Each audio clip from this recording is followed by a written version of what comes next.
15.1 का 13 क्वेश्चन है। A die is thrown once, find the probability of getting. एक पासे को एक बार फेंका जाता है तो निम्नलिखित को प्राप्त करने की प्रायिकता ज्ञात कीजिए। इसका फर्स्ट क्वेश्चन है ए प्राइम नंबर यानी कि एक अभाज्य संख्या। सेकंड क्वेश्चन है ए नंबर लाइंग बिटवीन 2 एंड 6, 2 और 6 के बीच स्थित कोई संख्या। और थर्ड है एन ऑड नंबर यानी एक विषम संख्या। अब हम पहले यह देखते हैं कि अभाज्य संख्या, अभाज्य संख्या यानी कि प्राइम नंबर क्या होता है। वैसे तो आप सभी बच्चों को अच्छी तरह से यह मालूम होगा, लेकिन फिर भी हम बता देते हैं। अभाज्य संख्या यानी कि प्राइम नंबर वह होता है जो स्वयं और वन के अलावा किसी और नंबर से डिवाइड नहीं होता, यानी कि इसमें वन को हम लिखते नहीं है। यानी कि सबसे पहला नंबर कौन सा आता है 2, 3, 5। वैसे इसके आगे के भी यदि हम नंबर लेते हैं तो 6 नहीं होता, फिर 7 होता है, फिर 11 होता है, फिर 13 होता है। लेकिन हमें इसमें केवल 2, 3 और 5 लेना है। क्यों लेना है? क्योंकि इसमें एक पास है यानी एक डाई के बारे में बताया गया है कि जब हम लूडो वगैरह जो खेलते हैं, लूडो सांप सीढ़ी, तो उसमें एक डाई होता है, एक पासा होता है जिसमें 1 से लेकर के 6 तक के नंबर दिए होते हैं। जब हम उसे उछालते हैं तो 1 से 6 तक के नंबर में से कोई भी नंबर आ सकता है। यह क्या है? इसकी समप्रायिकता यानी कि अनवाइज्ड, यानी कि कहीं पर भी जब हम इसे उछालेंगे तो इसमें पार्शियलिटी यानी पक्षपात नहीं होता, तो उसमें 1, 2, 3, 4, 5, 6 में से कोई भी नंबर आ सकता है। लेकिन उन्होंने पूछा क्या है? अभाज्य संख्या यानी प्राइम नंबर। तो प्राइम नंबर 6 के अंदर कौन कौन से होंगे? 2, 3 और 5।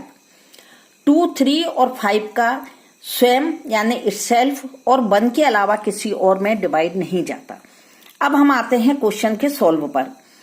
तो हमारा कहना यह है कि इस क्वेश्चन को भी आप अच्छी तरह समझें, क्योंकि 15.1 में से बोर्ड में 3 और 4 मार्क्स के बहुत क्वेश्चन आएंगे। और जो भी उसमें लिखा गया है कि जो पैटर्न बनेगा 3 और 4 नंबर में, उसमें 4 नंबर में तार्किक क्वेश्चन यानी लॉजिकल प्रश्न होंगे। लॉजिकल जो क्वेश्चन होंगे उन्हें आपको अपने दिमाग से सोचना है, इसलिए इस एक्सरसाइज को आप बहुत अच्छी तरह कर लें। एक अभाज्य संख्या, इसको हम लेते हैं E1, सेकंड वाले को हम लेंगे E2 और थर्ड को लेंगे E3। E1 यानी एक अभाज्य संख्या, एक ए प्राइम नंबर, E2 और E3।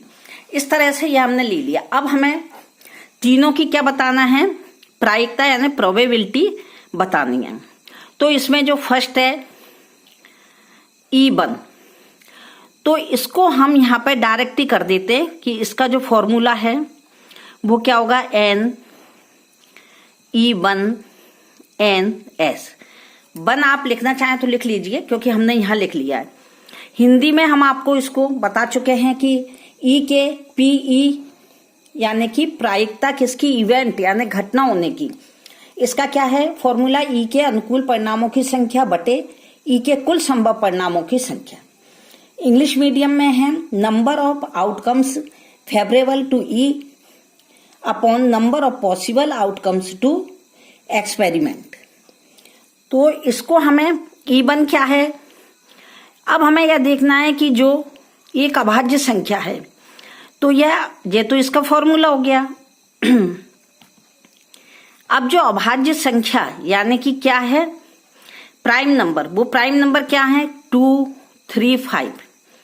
क्योंकि 1 से 6 तक के नंबर होते हैं, लेकिन उसमें 1 को नहीं गिना जाता।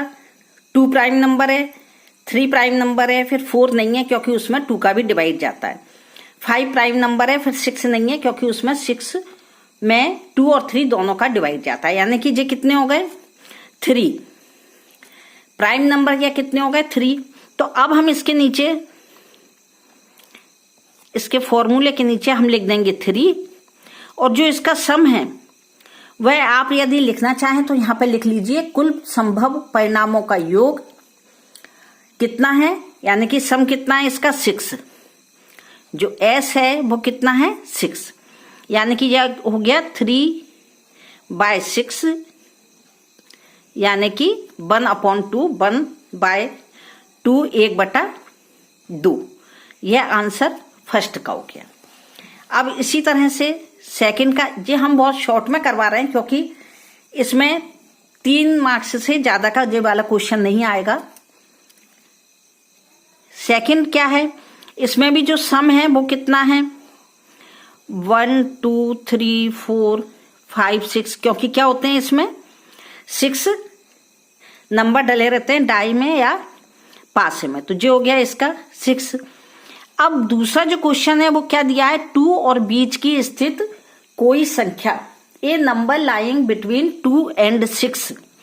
तो 2 and 6 के बीच की जो नंबर है वो क्या है, E2 में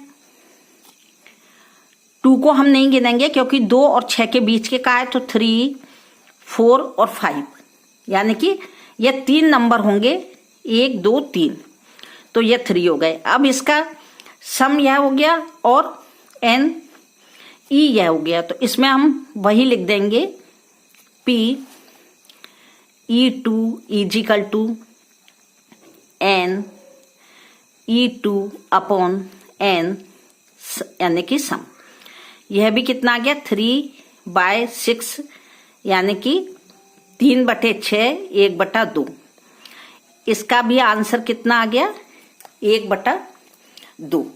अब जो थर्ड है इसमें दिया है एक विषम संख्या यानी n ऑड नंबर। तो ऑड नंबर कितना होगा, एक विषम संख्या यानी कि जो E3 है वह कितनी हो गई विषम संख्या, इसमें कौन कौन सी आएंगी, ऑड नंबर, यानी कि इसका जो ऑड नंबर है उसमें कितना आता है, ऑड कौन कौन से होते हैं जिनमें 2 का डिवाइड नहीं जाता, 1 3 5 7 भी होता है, 9 भी होता है, लेकिन हमें 6 के अंदर लेने हैं, 6 से पहले के लेने हैं क्योंकि उसमें डाई में 6 नंबर होते हैं। तो यह कितने हो गए 3। अब इसमें वही हम E3 प्रोबेबिलिटी E3 की कितनी हो गई N E3 N S यानी 3/6 3/6 यानी 1/2। यह भी इसका क्या हो गया आंसर थर्ड आ गया। यह क्वेश्चन में कुछ भी नहीं था, बहुत ही इजी है। इसमें केवल आप E1 लिख करके पहले इसमें S लिख दीजिए कि सम क्या होता है, सम कितना है इसका 1 2 3 4 5 6, तो यह लिख दीजिए। उसके बाद E1 E2 E3 करके हमें इन तीनों के आंसर बताना है। यह क्वेश्चन भी आप अच्छी तरह कर लीजिए क्योंकि 15 में यह 3 मार्क्स में जरूर आएगा। Thank you.